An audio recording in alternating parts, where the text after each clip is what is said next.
সারা দেশে যখন তীব্র তাপপ্রবাহ, তখন কিশোরগঞ্জের করিমগঞ্জে হঠাৎ জলাবদ্ধতায় শত শত একর জমির ধান। এতে বিপাকে হাওরের কয়েকশো কৃষক। তাদের অভিযোগ, উপজেলার ভোলাডোবা হাওরে পুরাতন খাল ভরাট হয়ে যাওয়ায় এই দুর্দশা। প্রতিনিধি রাকিবুল হাসান রোকেলের পাঠানো তথ্য ও ছবিতে আরও জানাচ্ছেন আব্দুল্লাহ শাফে। বিস্তীর্ণ এই হাওরে যখন ধান কাটার উৎসব হওয়ার কথা, সেখানে চলছে তখন শোকের মাতম। হাজারো কৃষকের স্বপ্ন তলিয়ে গেছে অযত্ন আর অবহেলায়। কিশোরগঞ্জ জেলার করিমগঞ্জ উপজেলার সুধী গ্রামের সামনে ভোলাডোবা হাওর ছিল বহু পুরনো গভীর একটি খাল, যা দিয়ে নিষ্কাশন হতো আগাম বৃষ্টির পানি। কিন্তু খাল ভরাট হয়ে যাওয়ায় পানি আশ্রয় নিয়েছে ধান খেতে।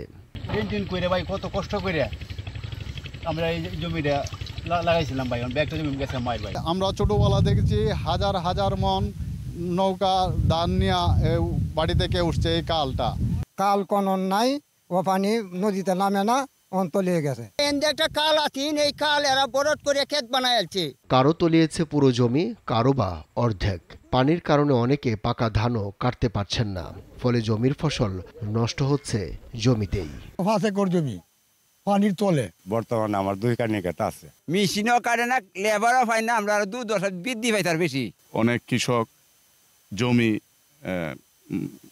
হিসাবে নিয়ে, বন্ধক হিসাবে নিয়ে জমি করেছেন। তাদের কান্নাকাটির কারণে আমি এখানে আসছি, আইসা দেখলাম জলবদ্ধতা কয়েকশো একর, হাজার হাজার মন ধান ক্ষতিগ্রস্ত। প্রয়োজনীয় ব্যবস্থা গ্রহণের আশ্বাস দেন করিমগঞ্জ উপজেলা নির্বাহী কর্মকর্তা।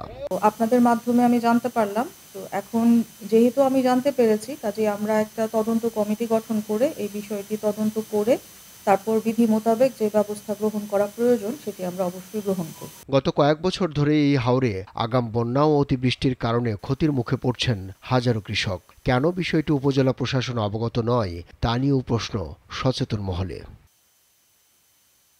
আব্দুল্লাহ শাফি, নাগরিক, ঢাকা। ওয়ালটন ফ্রিজ কিনে অনেকের মতো আপনিও হয়ে যেতে পারেন মিলেনিয়াল। সেরা পণ্যের সেরা অফার।